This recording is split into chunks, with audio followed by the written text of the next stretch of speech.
All right, good evening, everyone. Calling the Caldwell County Board of Commissioners meeting to order for March the 10th, 2025. I'd like to welcome everyone who's in our audience this evening and those that are now joining us by internet, YouTube, TV, and a host of other mediums. And so we appreciate you being interested in your county government. Our first order of business is our invocation. Pastor Rick Barber with Anchor Church is with us this evening. And if you'll come up to the podium, sir, and then after that, we'll do our Pledge of Allegiance, and Commissioner Jeff Branch will lead us in that. So thank you for being here, Pastor. Yes. Respectfully, if I may make one correction, my first name is Rocket. Yes, Most sir. people question that because it's unusual, but that is correct. If you'll join me in prayer this evening. Father, we come to you tonight, and we recognize that all authority is given by you. You tell us that in Romans chapter 13, and so tonight we submit to your authority as we come together in the name of governing this county. I thank you, Lord, for the opportunity to be in your presence and for the men that you have gathered here to make the decisions that will lead us in the direction you would have us go. I pray that your Spirit would be present and would guide all of their decisions and every thought and every word that is spoken in this room, and that we would leave here having glorified you in everything that we've said and everything that we've done as we try to steer this county in the direction that would honor you best. In your name we pray, Lord. Amen. Amen. Everyone face the flag, salute, pledge. I pledge allegiance to the flag of the United States of America and to the republic for which it stands, one nation, under God, indivisible, with liberty and justice for all. All right. Thank you, Pastor. Thank you, everyone. First item is, are there any amendments to the agenda this evening? Yes, sir, Mr. Chairman. We are going to remove item number 4 from the agenda tonight and move that to the April meeting. All right. And that's the only change we have tonight. All right. So do I hear a motion we adopt our agenda this evening? So moved. Any discussion? All in favor say aye. Aye. Any opposed? And that carries. So thank you for that. The first item on our agenda is a resolution, and this is for retirement of K9 Poncho. Captain Derek Filliall is with us this evening.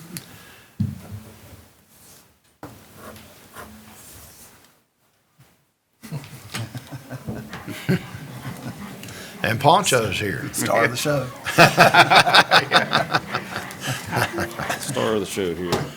Got two resolutions, the retirement of K9 Poncho and K9 Angie. Good to go with the resolution? Yes, sir. Go ahead.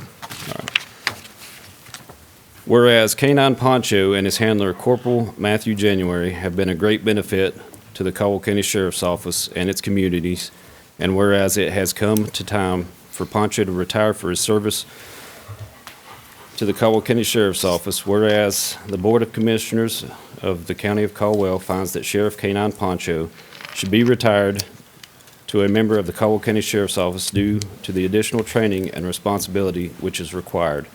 And whereas General Statute 160A-266D permits the Board of Commissioners of the County of Caldwell to authorize the disposition of personal property and describe thereunto.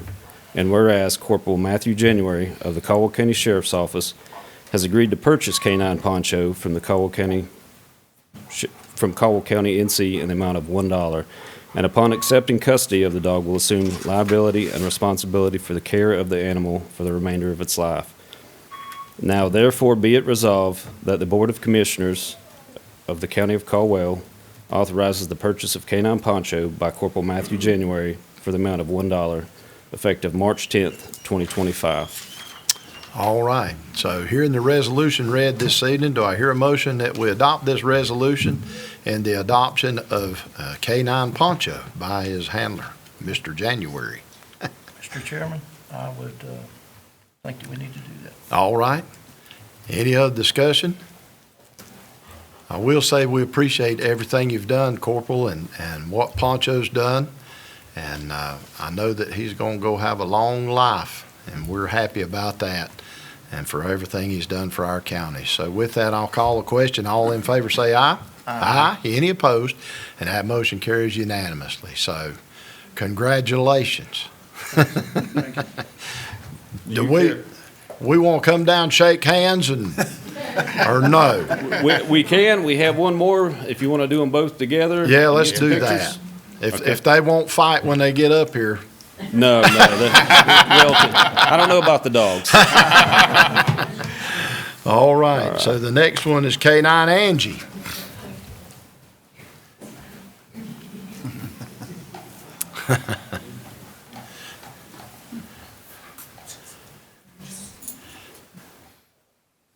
Go ahead, yes, sir. Whereas Sheriff's K-9 Angie and the handler Corporal Chase Bowman have been a great benefit to the Caldwell County Sheriff's Office and its communities, and whereas it has come to time for Angie to retire from her service to Caldwell County Sheriff's Office, and whereas the Board of Commissioners of the County of Caldwell finds that Sheriff K-9 Angie should be retired to a member of the Caldwell County Sheriff's Office due to the additional training and responsibility which is required. And whereas General Statute 160A-266D permits the Board of Commissioners of the County of Caldwell to authorize the disposition of personal property as described thereunto. And whereas Corporal Chase Bowman of the Caldwell County Sheriff's Office has agreed to purchase retired K-9 Angie from the County of Caldwell in the amount of $1, and upon accepting custody of the dog, will assume all liability and responsibility for the care of the animal for the remainder of its life. Now therefore be it resolved that the Board of Commissioners of the County of Caldwell authorizes the purchase of K-9 Angie by Corporal Chase Bowman for the amount of $1, effective March 10th, 2025. All right, and here the resolution read, I'll make a motion that we adopt it this evening and allowing K-9 Angie to be purchased by Corporal Chase Bowman. So is there any question or comment? All in favor say aye. Aye. Any opposed? And that carries unanimously. So thank you again for everything, Corporal. And I know what Angie, just as a little recap, I know you probably know this because I heard you speak somewhere else about her, and just give us what she's meant to Caldwell County. Can you, for just a moment?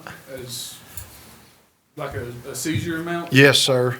So the closest number I have the exact number at the office, but it's a little over 14 million in narcotic seizures. Yeah. So very beneficial for residents of our county and all that they do. So I don't know if we have a report from Corporal Matthew back there, but anyway, y'all want to go down and shake hands and make pictures? Y'all want us to come make pictures? Yeah. I don't know. We might get bit.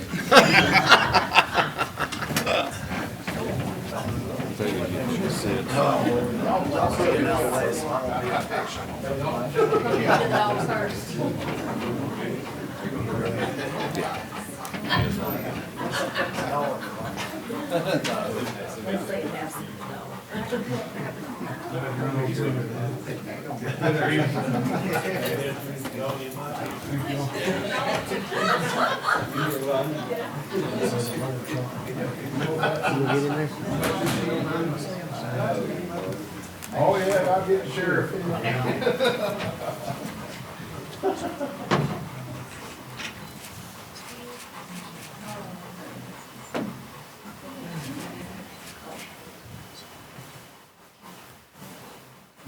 Family in here?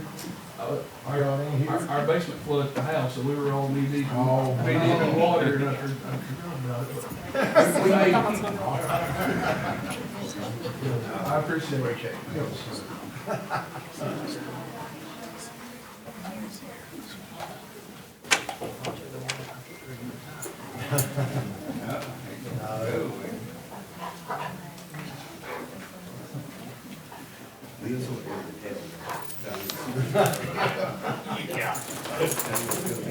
Who's gonna get on? All right.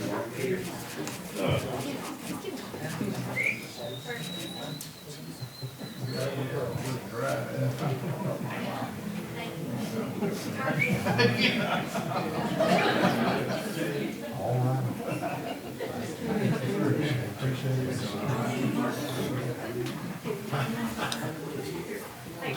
You want a picture with us? Or just him? You can stay where you No.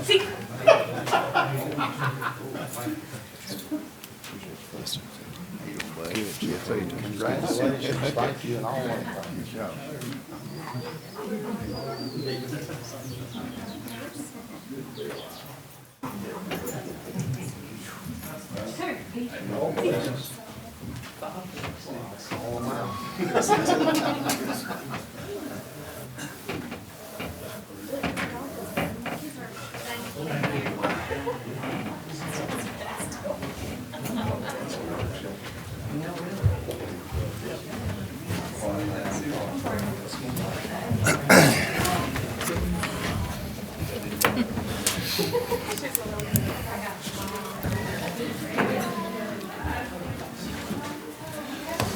All right. Next, we have a resolution this evening for Line Worker Appreciation Day. And Miss Robin Nichols is with us this evening from Duke Energy. So Robin, you want to come up and we can present you with this, as well as all the line workers from that have provided so much, especially since Helene hit. And so we certainly are appreciative of all of that. So I got the resolution here somewhere. You want me to read it? May as well? Okay, I'll read it. All right. Make Robin read. So, no, I'm not going to make Robin read it. So, a proclamation for the Line Worker Appreciation Day. Whereas on April the 10th, 2013, a resolution was passed in the United States Senate to recognize April 18th annually as National Lineman Line Worker Appreciation Day. And whereas the profession of the electrical line worker is steeped in personal, family, and professional tradition. And whereas line workers are often first responders during storms and other catastrophic events, working to make the scene safe for other public safety officials and to expedite the return of vital electric power to our communities. And whereas these brave men and women work with thousands of volts of electricity, high atop power lines 24 hours a day, 365 days a year, risking and sometimes losing their lives to keep electricity flowing. And whereas line workers are often faced with dangerous conditions far from their families as they work to construct and maintain energy infrastructure throughout the state of North Carolina and the United States. And whereas line workers must use their technical knowledge, physical strength, ingenuity to achieve success in challenges they face every day. And whereas the Caldwell County Board of Commissioners thanks these skilled and heroic line workers who brave hurricanes, ice storms, snowstorms, floods, and other natural disasters to maintain our community's energy grid, now therefore be it proclaimed that the Caldwell County Board of Commissioners do hereby proclaim Friday, April the 18th as Line Worker Appreciation Day. So do I hear a motion that we adopt this proclamation? Mr. Chairman, I make a motion that we adopt this Proclamation. proclamation. Yes, sir. Okay. I'll add it. Any other comment or discussion? All in favor say aye. Aye. And no need to ask about opposition, all right? So, Robin, you got anything you'd like to say? I mean, you're never at a loss for words that I've known you. Thank you, and very true. No, just thank you so much for recognizing our linemen, all of the support folks who are working there right alongside our line technicians each and every day. This past year has been something that none of us ever thought we would have to face, and they have persevered. They have worked until the job is done, and we're not real sure when that's going to be, though, because we're still out there Right. fixing a lot of things that that happened during Helene. But we just hope and pray that we do not see anything like this again in anytime soon, and definitely not anytime in the future. But thank you so much for recognizing the linemen. Well, we certainly appreciate you being here this evening. And Mr. Chairman, if I may, I would like to acknowledge something that happened in conjunction about the same time as Hurricane Helene. And unfortunately, we had it scheduled to make this presentation, and that was on September 26th, I believe. Needless to say, we did not get the chance to do that. So I would like to, if I may, make a presentation now to Caldwell County. All right.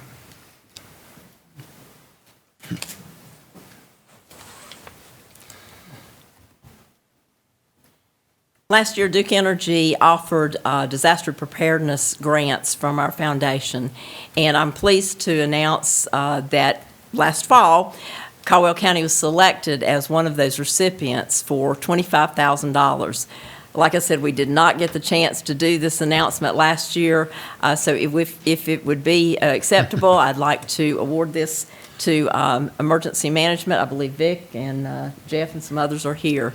Yep. Come on up, gentlemen.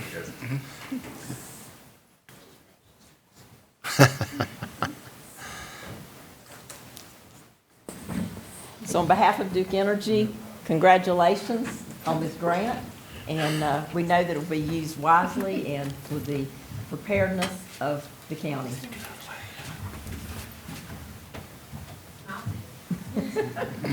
Thank you, Rob. Thank you. Thank y'all, and I didn't get to do this last fall. Thanks. Thank you, Robin. Thank you.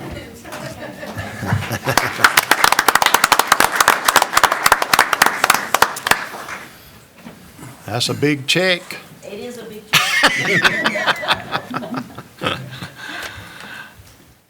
All right, we appreciate that. Do we have anybody from RHA Behavioral here this evening? Speak up or forever hold your peace.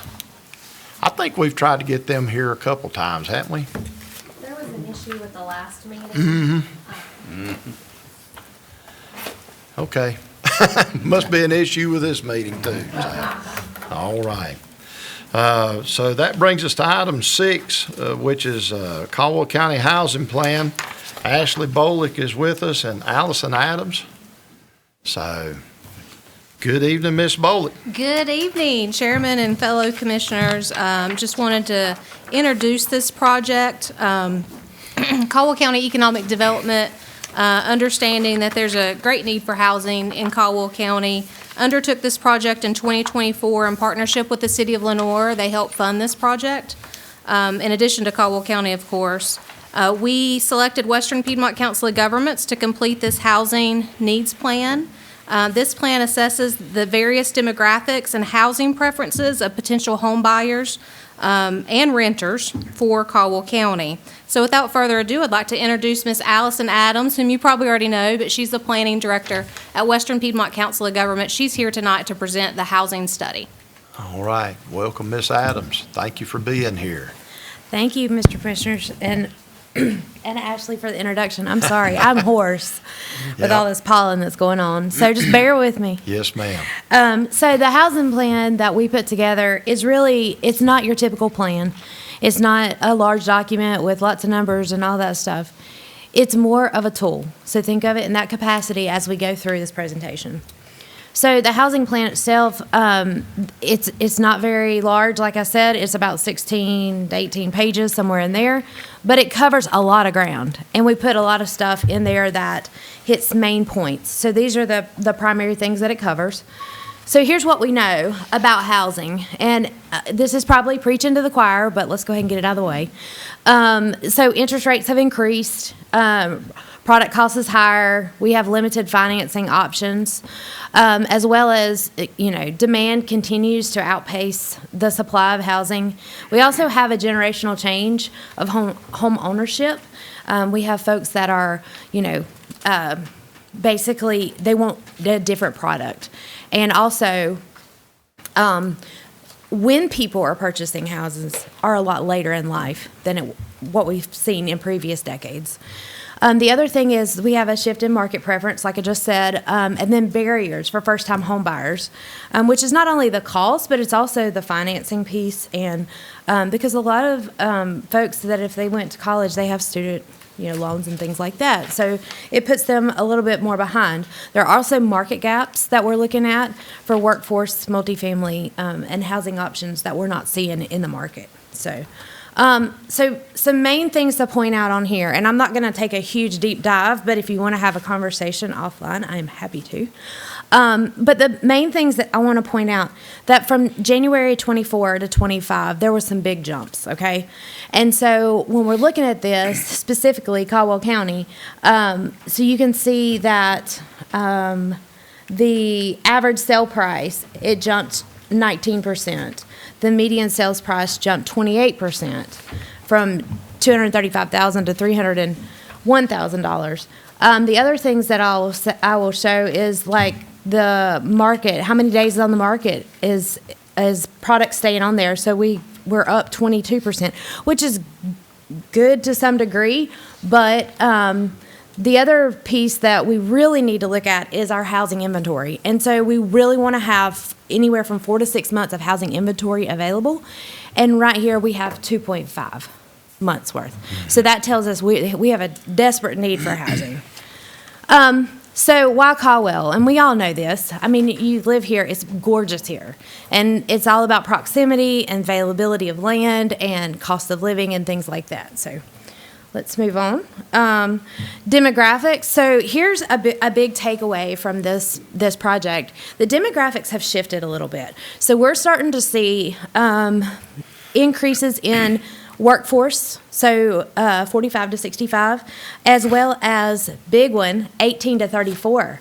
So that increase in that population means we have a pipeline that we're feeding our workforce, which is great because that means we need housing to put these folks in, and we need more. And if we're attracting those people here, then more are going to come, right? So the other thing that I will tell you is about the demographics is that we heard previous years that we have an aging population. Still the case, but at the same time, we're seeing that transition, which is very positive.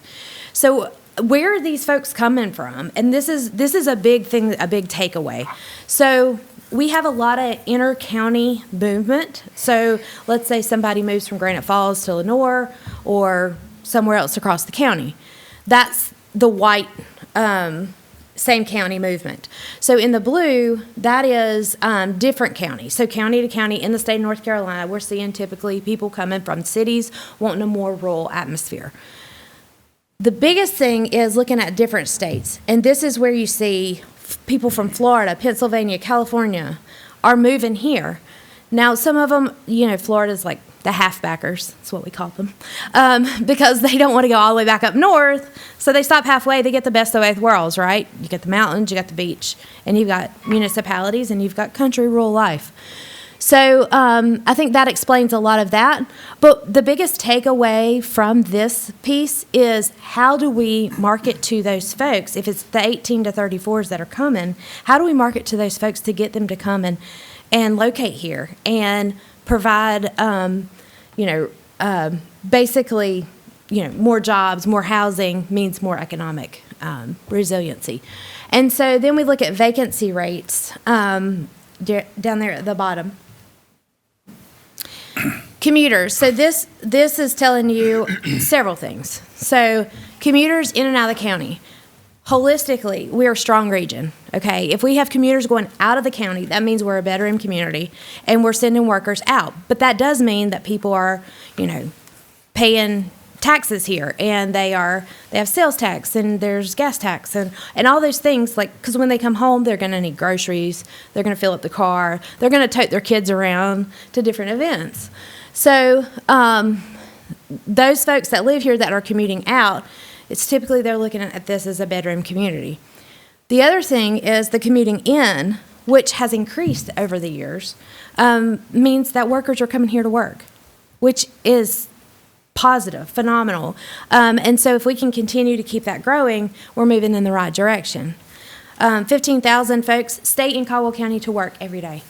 So this tells me we have a pretty good region because we're seeing movement. But the big takeaway here is how do we market to the people that are leaving? How do we get them to stay here for jobs? And some of it's housing and some of it's workforce development. And nothing's in a vacuum, right? So it's all cyclical. It all has to work together.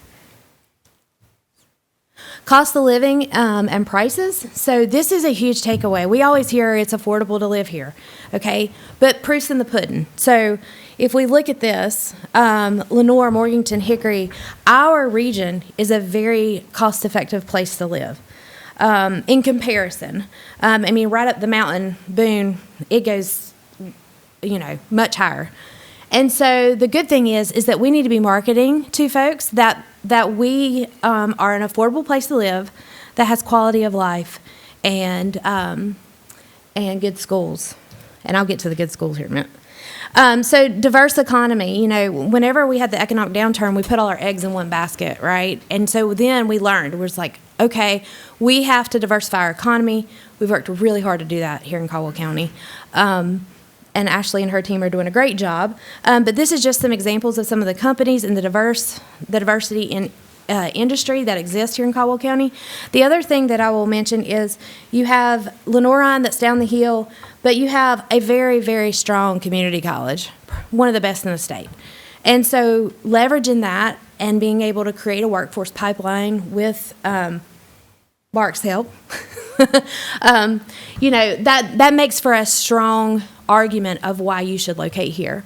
And then the investment from App State right down the hill, and you guys are in between. And so you have to leverage that, and I think that'll really pay off with housing and workforce and just resiliency altogether. So products that came out of this is huge. So for developers, this is going to be a tool that our economic development folks can use, and our planners, et cetera, that they can, we did 24 site cut sheets. And so this tells people, what is the zoning on it? How close is it to sewer and water?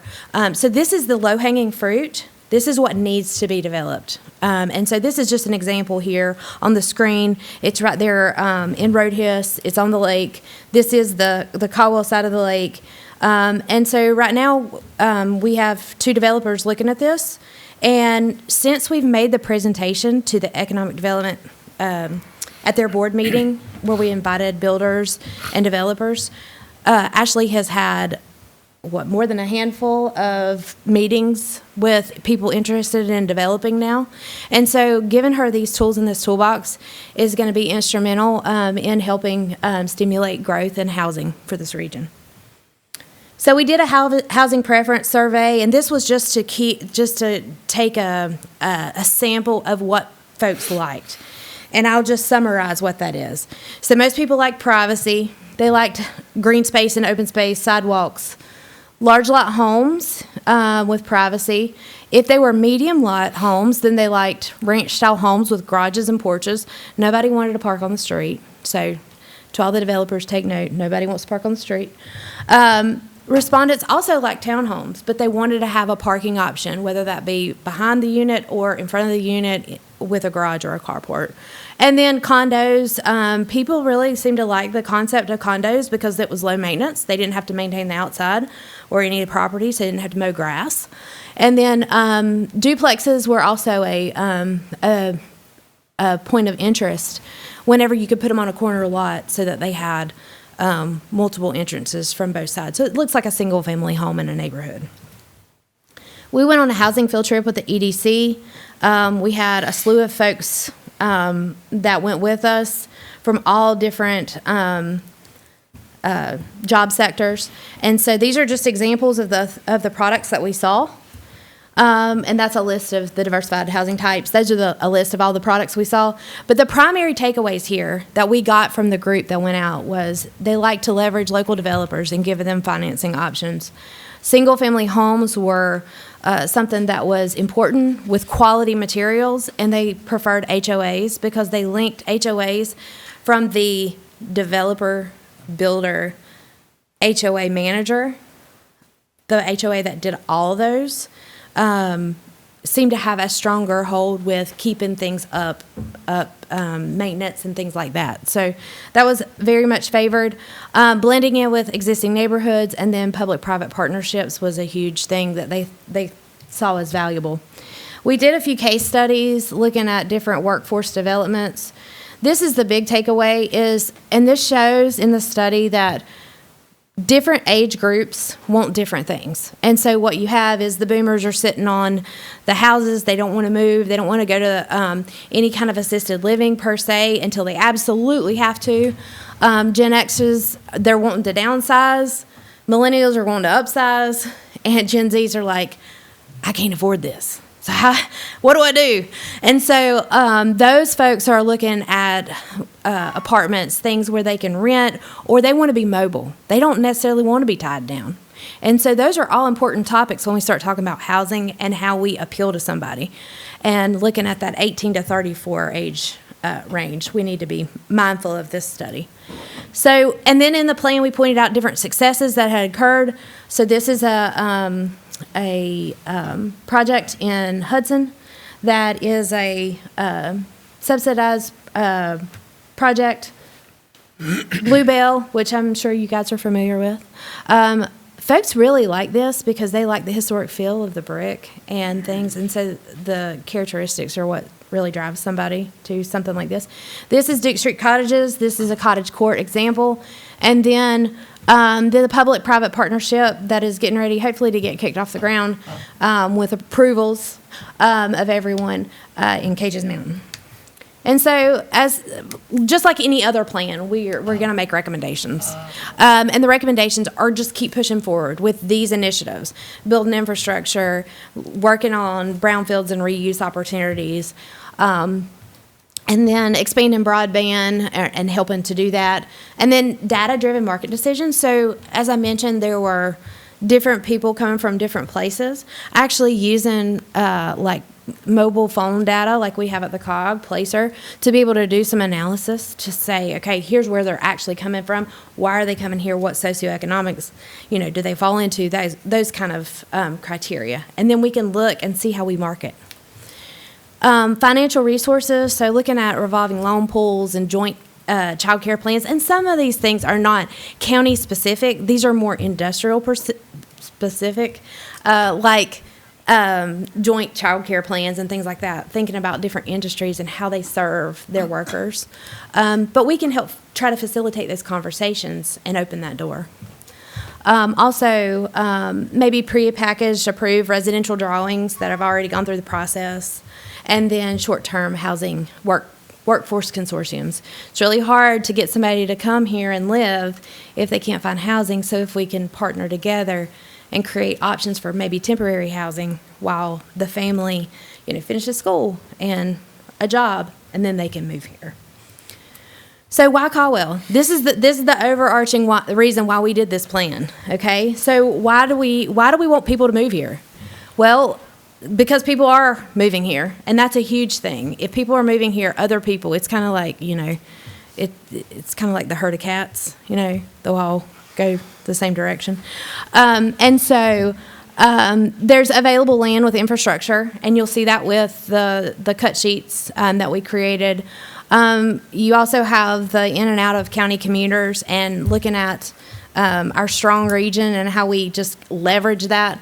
The walkability scores of not only Lenore but others, if those continue to improve, that tends to be what people want to see as far as when they come and they relocate. They want the ability to walk to the library or wherever, to services. And then our cost of living, that needs to be capitalized on. Huge. And then strong educational network.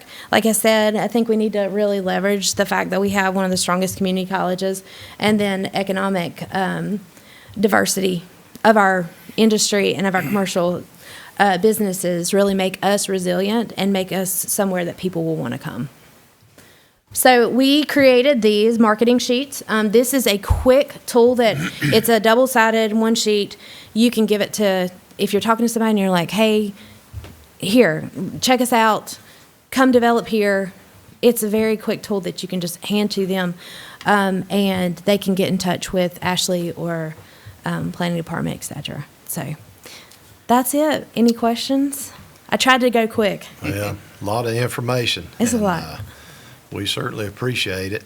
Yeah, you're welcome. You're just echoing the same things that we've said for last several years, and but we're trying to aim at targeting more housing, and we know that because routinely hear from companies, Excella being one of those, that they're trying to recruit and get the best possible personnel here, but they don't have a lot of options in their housing when they do come. So we certainly are trying to facilitate some of that and understand it. Yeah. So, I but think you- facilitating those conversations Right. is really going to be where the rubber meets the road right. in the And future. then you highlighted the fact of Appalachian and their investment over in the Hickory area, and that is going to be a big pipeline between the two and we're right in the middle of that pipeline. So Absolutely. we know that one too. So we got challenges, but we appreciate you helping us figure those out and get a plan together. That's a big thing.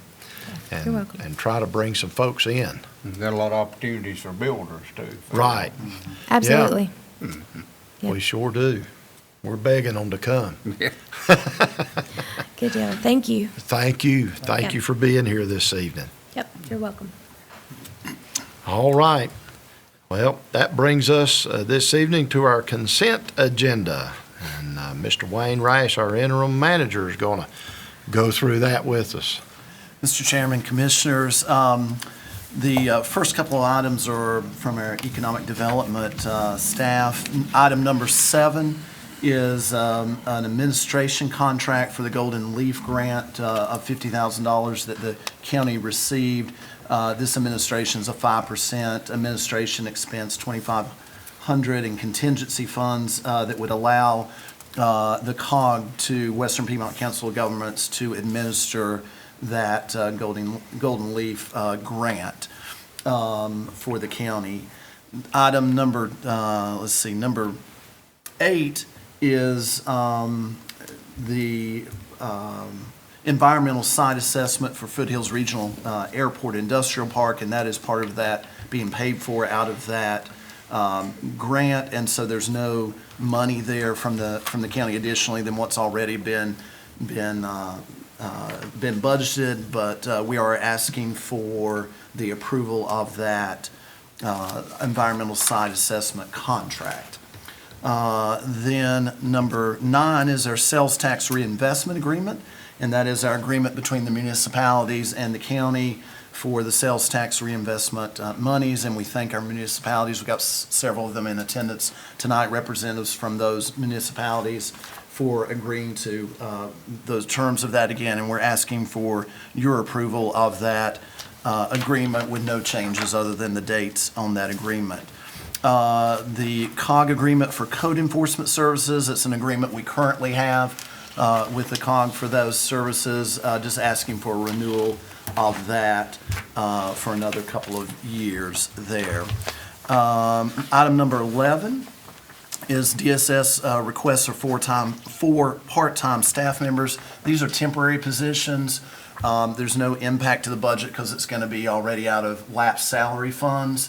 And my understanding is they're using those positions to catch up the workload some until they can fill the permanent positions, which time then they won't need the temporary folks any longer. Number 12 is a 911 fund balance correction. And this happens, my understanding, this happens almost every year due to disallowed expenses. The county needs to move $20,895 from the general fund back to the 911 fund to match up the fund balance in there. This is money that's already been spent, so it's just correcting the books and reimbursing that money to the 911 fund. Item 13 is Gamewell Sewer Fund. What this will do is allow the county to increase its line items for both revenue and expenses related to Gamewell Sewer. These funds are a flow-through for the county, so there's no county budget impact to that. Then the next item, number 14, is a building inspection supervisor position, requesting permission to hire that. Urgent need to get that position filled due to some upcoming retirements in that department. Then the next item, number 15, is animal care and enforcement, use of donated funds for rabies vaccines. This revision would allow them to use $1,800 in donated funds for their free rabies vaccine event. Again, 100% donated funds, no budget impact there. And then the next item is a Health Department, number 16, agreement addendum for professional fees and supplies, allowing them to put into the budget $11,531 of grant funds to be used in their budget. No local impact there on our budget as well. And then the next item, number 17, the exam table purchase this budget transfer allows the Health Department to use leftover funds in the purchase of an exam table for their clinic. No new monies, they're using existing budgeted funds for that. Sheriff's Office, number 18, a vehicle purchase. This budget revision allows them to trade in an old undercover vehicle for a new one. It's funded by federal asset seizure funds, so no local tax dollars involved in that. And then number 19 is requesting a budget revision for replacing a wrecked patrol vehicle.